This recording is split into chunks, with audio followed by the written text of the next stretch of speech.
سلام خبرات تختلتي برايم تقرينيا مكتل تركبو حزد ما ناب وانا هنا قداس المعالطة زبلنا يوم نايزي على الزيناتات كنبلوكم هنا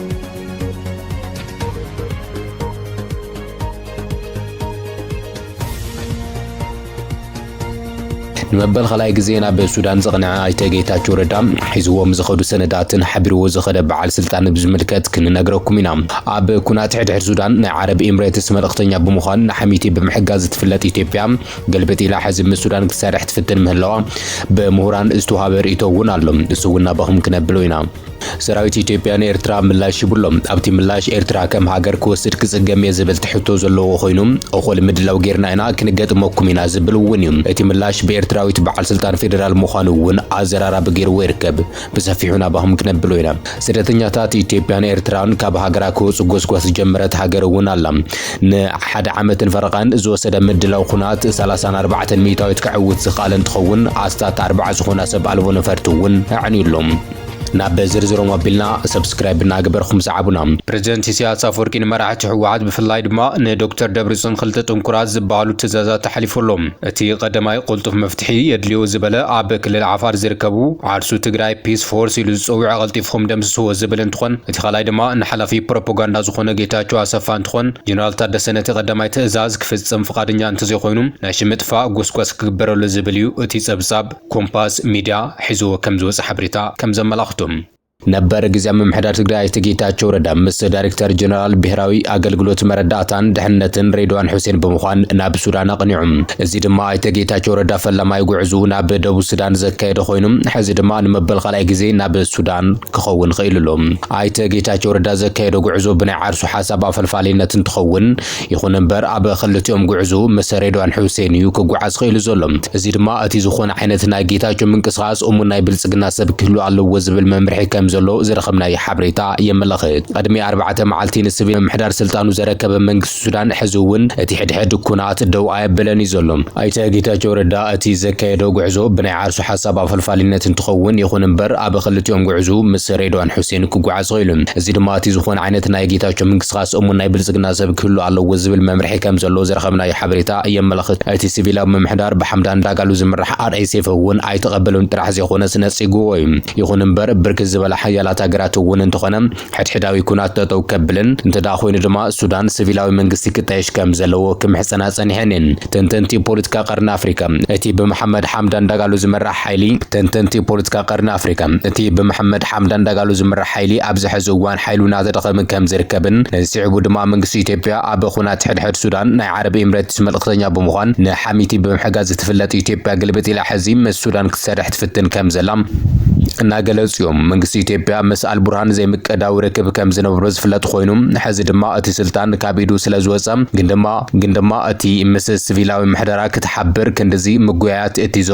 ዞባ ዝምዕብል ዘሎ ምልዋጥ ፖለቲካ ቀርና አፍሪካ ክንደይ ናይ ዘርጉ ምዃኑ ዘርኢ ክብሉውን ተንተንቲና ገለጽዮም በጀነራል አልቡርሃን ዝምራሕ ዝነበረ ፍሉይ ኃይሊ ሱዳን ኣብ ምስ መንግስት ኤርትራ ጽቡቕ ርክብ ከም ዝነብሩ ዝግለጽ ኮይኑም ካብ ሰራዊት ትግራይ እውን ኣብቲ ኩናት ይሳተፉ ኣለው ዝብል ሓሜታ ይዝረብ ነይሩ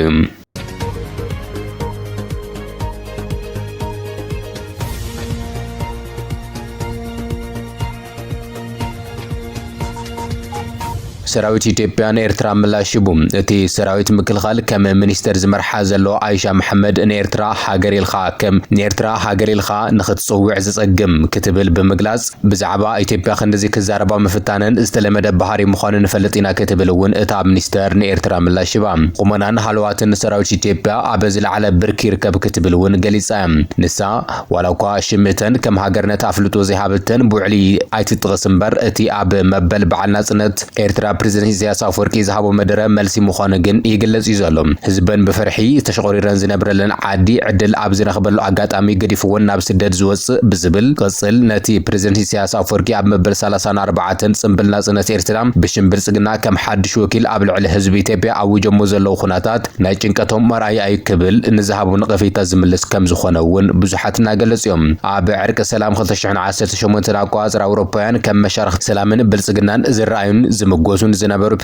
ፕሬዝደንት ኢሳያስ አፈወርቂን ቀዳማይ ሚኒስተር አብይ አሕመድን ድሕሪ ስምምነት ፕሪቶሪያ ዝምድንኦም ከም ዝሓርፈ ክንገር ድሕሪ መጽሑም አብይ አሕመድ ንፓርላማ ሃገሩ ኢትዮጵያ እንተስ ብፍታው እንተስ ብሓይሊ ዋነት ኣፍደገ ቀይሕ ባሕሪ ክትረክብ ይግባእ ክብል ንላዕላውነት ኤርትራ ዘናደደን መግለጺ ድሕሪ መሃቡ እቲ ዝምድና ከም ዝተበላሸወ ይፍለጥ እዩ። ይኹን እምበር እቲ ዝሓርፈፈ ዝምድና ብፎቶውትን መሓዙትን ክዕረን ክጽገንን ይኽእል እዩ ዝብል ተስፋታት ጸኒሑ እዩ። እንተኾነ ግን ፕሬዝደንት ኢሳያስ አፈወርቂ ኣብ መደረ ጽምብል ናጽነት ብዝተፈላለየ ምስምስ ናይ ማያት ቀይሕ ባሕርን ናይ መስኮት ባሕርን ህዝቢ መሬት ዓፋር ከም መድረኽ መጻወቲ በመዝማዝ ነቲ ኣዋጅ ኩናት በመዝራግን ዝጓረስ ዘሎ ቴክኖሎጂካዊ ኣጽዋር ምስ ዘሰነዩ ጃህራን ፍኸራን ምዝጎብዩ ድሕሪ ምባሉ እቲ ብመሓዙትን ፈተውትን ዝፍተን ናይ ዕርቂ ተስፋ ርሑቕ ምዃኑ ዘመላኽት ይብሉ ተንተንቲ ፖለቲካ። እታ ኣብ ዓሰብ ተወሊዳ ዝዓበየት ዝንገረላ ሚኒስተር አይሻ መሐመድ ሰራዊት ኢትዮጵያ ናይቶም ብስሞም ዘይተጠቐሱ ኣካላት ምኽሪ ሰሚዑ ሓፍ እንዝብሉ ናይሽቱ ሓይልታት ዘይኾነስ ንዝዓበየ ተልእኾን ዕማምን ዝተወደበ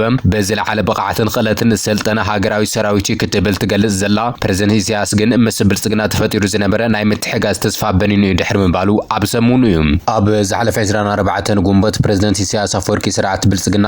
ኣብ ምሽማት ኣጽዋርን ወታደራዊ ምድላዋት ተዋፊሩ ምህላው ኩሉ ዝፈልጦን ዝተሰነደኒ ክብል ዝተሰምዐ ኮይኑ ስርዓት ብልጽግና ዝዋስኡ ዘለው ናይ ግዳም ሓይልታት ዝበሎም ብጉዳይ ማይ ኣባይ ቀይሕ ባሕርን ኣፍደገ ባሕርን ምርካብ ንህዝቢ ኦሮሞ ዘይውክላ ተሓስባ ኦሮሞማ ግጭት ኩሽን ሰሜንን መሬት ህዝቢ ዓፋር ነዚ ኣጀንዳ ብምጥቃም ኩናት ንምድላው ድሌት ከም ዘለዎ ድሕሪ ምኽሳስ ኣብ ኢትዮጵያ ኣክቲቪስታት ኦሮሞን ከቢድ ቁጥዕ ፈጢሩ ድሕሪ ምጽንሑ እዩ። ሚኒስተር አይሻ መሐመድ ነቶም ንህዝቦም ብራዕዲ ዝገዙን ዜጋታቶም ብምረት ገዲፎም ዝኸዱ ዘለው ዝበለቶም ብዛዕባ ኢትዮጵያ ክዛረቡ ባህርዮም እዩ ብምባል ናይ ቤቶም ገዲፎም ብዛዕባና ምዝራቦም ኣይገርመናኒ ክትብል ያገሊጻ። እቲ ሕዚ ዝህነት ዘሎ ሰራዊት ከምቲ ዝሓስቦ ዘይኾነስ ተወደበ ሰራዊት ምዃኑ ብምግላጽ ብዝኾነ ይኹን ግጉይ ቅማረን ኢትዮጵያ ከጥቅዑን ሃገራዊ ረብሓታት ክጎዶን ንዝደልዩ ሓይልታት ክከላኸል ዝተሃነጸ ምዃኑ እውን ኣመላኺታ። ነቶም ኣብ ከባቢና ኣብዝን ኣብቲን ዘጋጥሙ ንኣሽቱ ነገራት ናይዚ ከባቢ ምልሻ ኣኹሉ ብምባል ነቲ ንኣሽቱ ናይ ከባቢ ግጭታት ክትብል ዝገለጸት ሓይሊ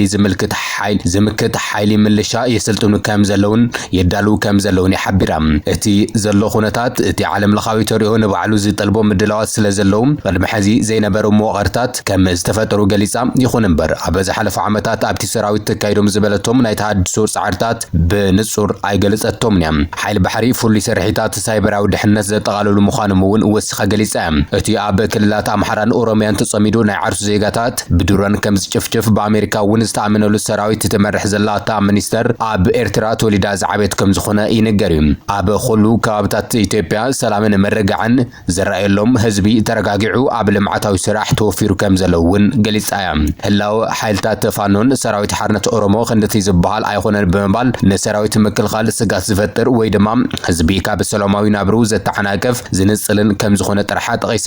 ኣብዘን ከባብታት ዘሎ ኩነታት ሰላማዊ ኮይነን ንኽቕጽላ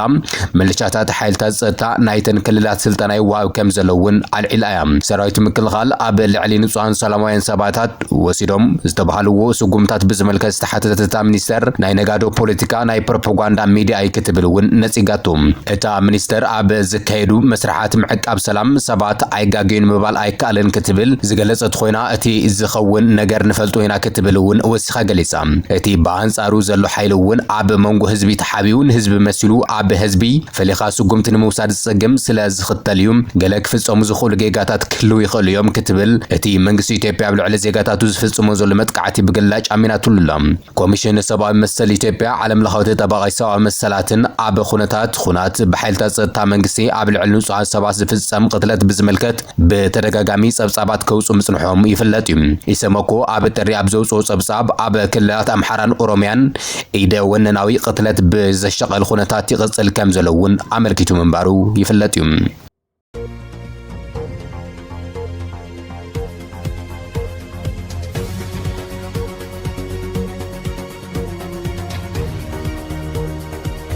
ኣስታት ሓደ ዓመትን ፈረቓን ዝወሰደ ምድላው ኩናት 34 ሚእታዊት ክዕውት ዝኽኣል እንትኸውን ኣስታት 40 ዝኾና ሰብ ኣልቦ ነፈርቲ እውን ኣዕንዩሎም። ዩክሬን 117 ድሮናት ወንጪፋ ልዕሊ 40 ነፈርቲ ውግእ ሩስያ ከም ዘዕነወት እውን ኣፍሊጣላ። ዩክሬን ሰብ ኣልቦ ነፈርቲ ተጠቒማ ኣብ ልዕሊ 4 ወታደራዊ ማዓስከራት ሩስያ ብዝፈጸመቶ ተኸታታሊ መጥቃዕቲ ልዕሊ 40 ነፈርቲ ውግእ እታ ሃገር ከም ዘዕነወት ኣፍሊጣላ።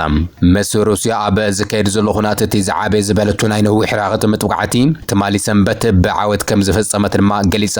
ቭላድሚር ዘለንስኪ ኣብቲ ኣገልግሎት ድሕነት ሃገሩ ከም ዝሓበረው እንትኾይኑ መርበብ ሳሪት ዝሰመዮ ሰርሒት 117 ሰብኣልዎ ነፈርቲ ከም ዝዋፈረ ሓቢሩ 34 ሚታዊት ካብተን ስትራቴጂካዊ ተሸከምቲ ክሩዝ ሚሳይል ዝኾና ነፈርቲ ሩስያ ከም ዝሃረመት እውን ኣመላኺቱሎም ምንጭታት ድሕነት ዩክሬን ንቢቢሲ ኒውስ ኣብ ዝሃቡ ሓበሬታ ነቲ መጥቃዕቲ ንምውዳብ ዓመትን ፈርቓን ከም ዝወሰድሎም ገሊጹ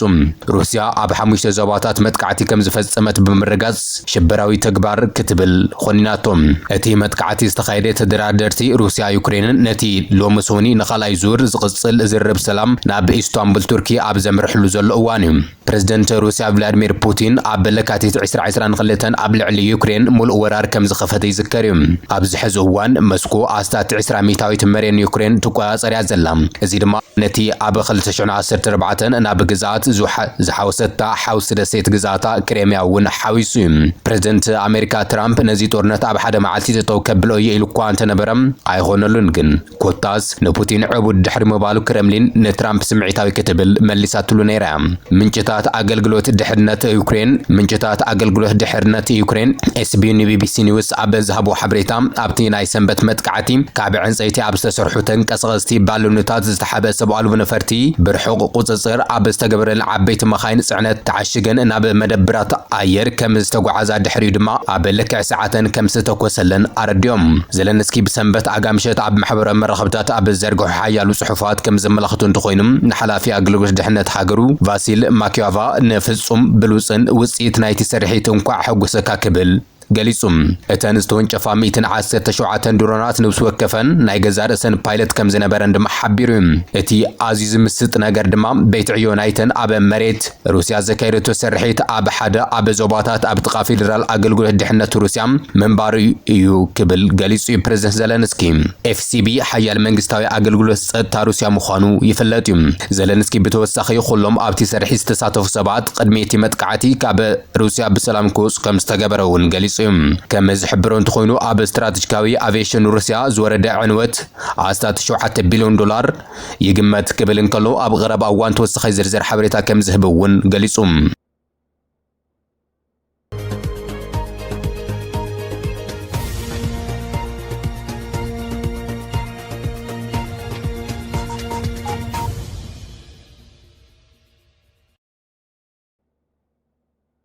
ስደተኛታት ኤርትራውያንን ኢትዮጵያውያንን ካብ ሃገራ ክወጹ ጎስጓስ ዝጀመረት ሃገር ፖላንድ ንኤርትራውያንን ኢትዮጵያውያንን ሓዊሳ አንጻር ዘይሕጋዊ ስደት ጎስጓስ ጀሚራላ ፖላንድ ኣብ 7 ሃገራት ኣፍሪካ ኤስያን ብምትኳር ጎስጓስ ከም ዝጀመረት ሚኒስትር ጉዳያት ወጻኢ ናይቲ ሃገር ኣብ ኤክስ ገጹ ኣብ ዝዘርግሑ ሓበሬታ ኣመላኺቱሎም እቶም ናብ ኣውሮፓ ከኣትዉ ዝደለዩ ሰባት ንኣስገርቲ ሰባት ዶ ቤላሩስ ፖላንድ ኣሚኖም ክወጹ ከም ዘይብሎም ድማ ኣጠንቂቑ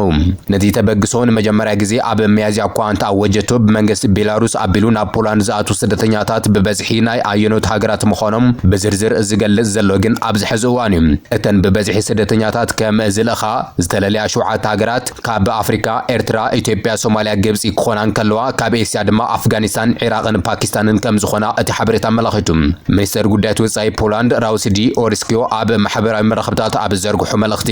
እቶም ኣብ ኣውሮፓ ዝጉልዕላዕ ህይወት ክህልወኩም ምዃኑ ቃል ዝኣተውልኩም ይሕሱ ኣለው ድሕሪ ምባል ዶብ ፖላንድ ቤላሩስ ናብ ኣውሮፓ ዝእቱ ኣፍ ደገ ኣይኾነን ክብል ወሲኹ ገሊጹ እቲ መልእኽቲ ደቡብ ፖላንድ ብነዋሕቲ መናድቕ ዝተሓለወ ኮይኑ ዘመናዊ መካኒካዊ መሳርሕታት ኣሽሓት ወታደራዊ ዝመልአ ከም ዝኾነ እውን ገሊጹ ፖላንድ ኣብ ዝሕዚ እዋን ኣብ ጉዳይ ስደተኛታት ዝነበራ ሕጊ ተኽርሮ ከም ዘላ ብምሕባር ሓደ ሰብ ብዘይሕጋዊ መንገዲ ዶብ እንተሰጊሩ ዕቁባ ኣይረክብን ክብል እውን ገሊጹ ፖላንድ ኣብ መጋቢት ካብ ቤላሩስ ናብቲ ሃገር ንዝኣትዉ ስደተኛታት ዕቁባ ናይ ምሕታት መሰል ደው ዘብል ሓዱሽ ሕጊ ኣትያ ከም ዘላ ብተወሳኺ እውን ኣብ መሰናኽላት ኤሌክትሪካዊ መከታተሊ ከም ዘላ እውን ገሊጹ እቲ ትማሊ ኣብተን 7 ሃገራት ኣብ መራኸብታት ህዝባዊ ቦታታትን ብቋንቋ ናይተን ሃገራት ተተርጉሙ ጎስጓስ ክካይድ ምጽንሑ እውን ተፈሊጡሎም ካብ 2021 ኣቋጽር ኣውሮፓውያን ጀሚሩ ብ10,000 ዝቑጽር ስደተኛታት ሓተቲ ዕቁባ ብዝያዳ ካብ ኤስያን ኣፍሪካን ናብ ፖላንድ ከኣትዉ ምፍታኖም እውን ይሕበር እዩ ቅድሚ ሕዚ ክልቲኦም መንግስታት ሰባት ዶብ ከይሰግሩ ዝኽልኽል ጽኑዕ ሕግታት ኣውፅኦም ምንባሮም ይግለጽ ገለ ሰብ መዚ ቤላሩስ ኣብቲ መስርሕ ከም ዝተሳተፉ እውን ወቀሳታት ይቀርብ ይዘሎም ሰብአዊ መሰላት ንሓያል እቶም ፖላንድ ዝወሰደቶም ስጉምታት ብሕልፊ ድማ ነቶም ዶብ ሰጊሮም ዝኣትዉ ናብ ቤላሩስ ምምላስ ዝብል ኣሰራርሓ ይነቅፍ ይዘሎም እቲ ሃገር ንምብራቃዊ ደቡብ ሕብረት ኣውሮፓ ብጽኑዕ ምርጋጻ ዝናኣድ ከም ዝኾነ ቀዳማይ መስመር ምክልኻል ኣውሮፓ